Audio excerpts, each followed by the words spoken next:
ఎప్పుడు తినాలన్నా మళ్ళీ మళ్ళీ తినాలనే అనిపిస్తూ ఉంటుందండి. కాకరకాయ గుత్తి కూర చాలా టేస్ట్, చాలా బాగుంటుంది. దీన్ని వేడి వేడి అన్నంలో నెయ్యి కానీ నూనె కానీ వేసుకుని తింటే చాలా బాగుంటుంది. రెసిపీ ఎలా చేయాలో చూసేద్దాం.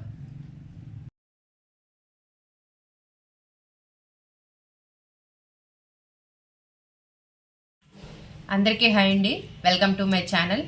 ఈరోజు నేను గుత్తి కాకరకాయ కర్రీని ఎలా చేయాలో మీకు చూపిస్తాను. దానికోసం ఒక 1/2 kg దాకా కాకరకాయలు తీసుకున్నానండి.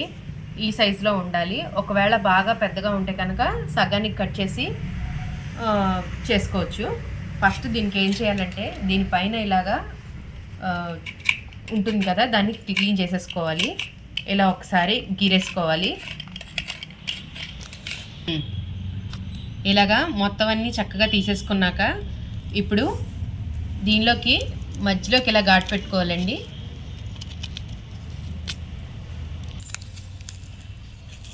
దీని లోపల ఉండే గింజల్ని చక్కగా ఇలాగా తీసేసుకోవాలి. కావాలనుకుంటే గింజలతో సహా వేసుకోవచ్చు, కాకపోతే లోపల స్టఫింగ్కి ఇబ్బంది అవుతుంది.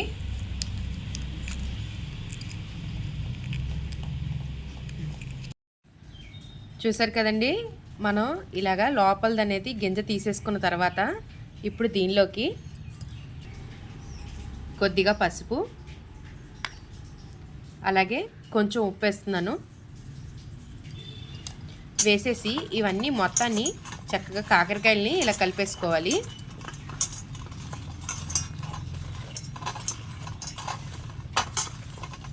మొత్తం అన్నిటికీ పట్టేట్టు ఒక్కసారి కలిపేసుకున్న తర్వాత 5 నిమిషాలు వీటిని పక్కన పెట్టి ఉంచుకోవాలి.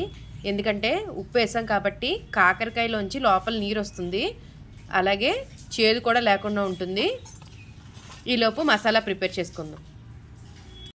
మసాలా కోసం స్టవ్ వెలిగించి ఒక బాండీ పెట్టుకోవాలి.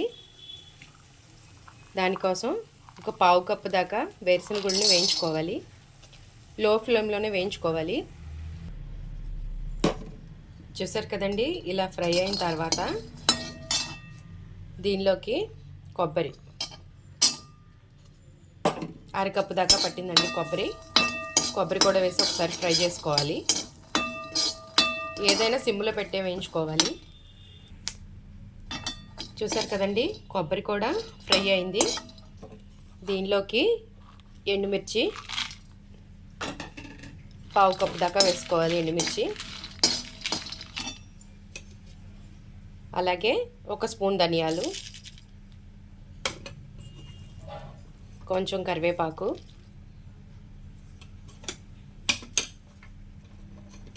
దాంతోపాటు 4 వెల్లుల్లి రేఖలు,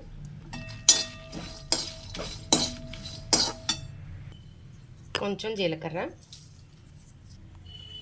వేసేసి మొత్తం ఒక్కసారి కలిపేసుకోవాలి.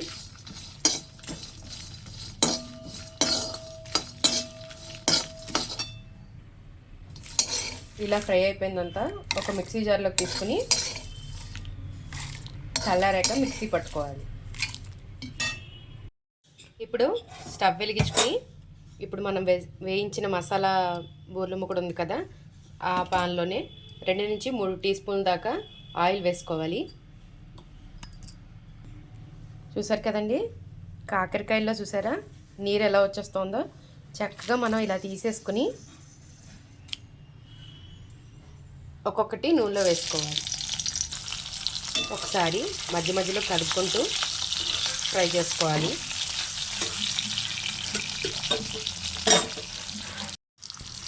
చూసారు కదండి, కాకరకాయలు ఎంత చక్కగా ఫ్రై అయ్యాయో.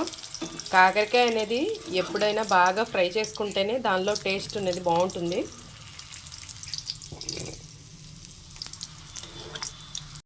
మనం వేయించుకున్న కాకరకాయలు ఉంటాయి కదండి, ఇప్పుడు దీనిలో మనం మిక్సీ తిప్పుకున్న మసాలా పౌడర్ని దీనిలో పెట్టేసుకోవాలి. స్టఫింగ్ని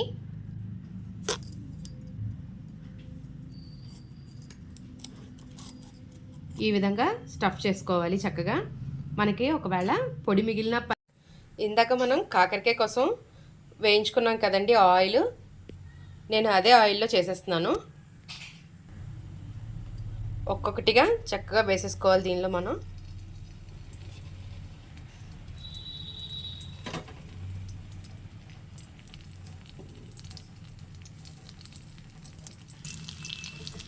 ఒకసారి లైట్గా కలిపేసుకోవాలి.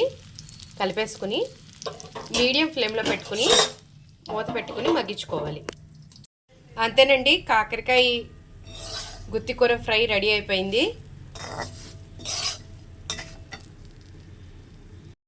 చూసారు కదండి కాకరకాయ ఎంత చక్కగా ఫ్రై అయిందో. చాలా బాగుంటుంది, టేస్ట్ కూడా చాలా బాగుంటుందండి ఇది.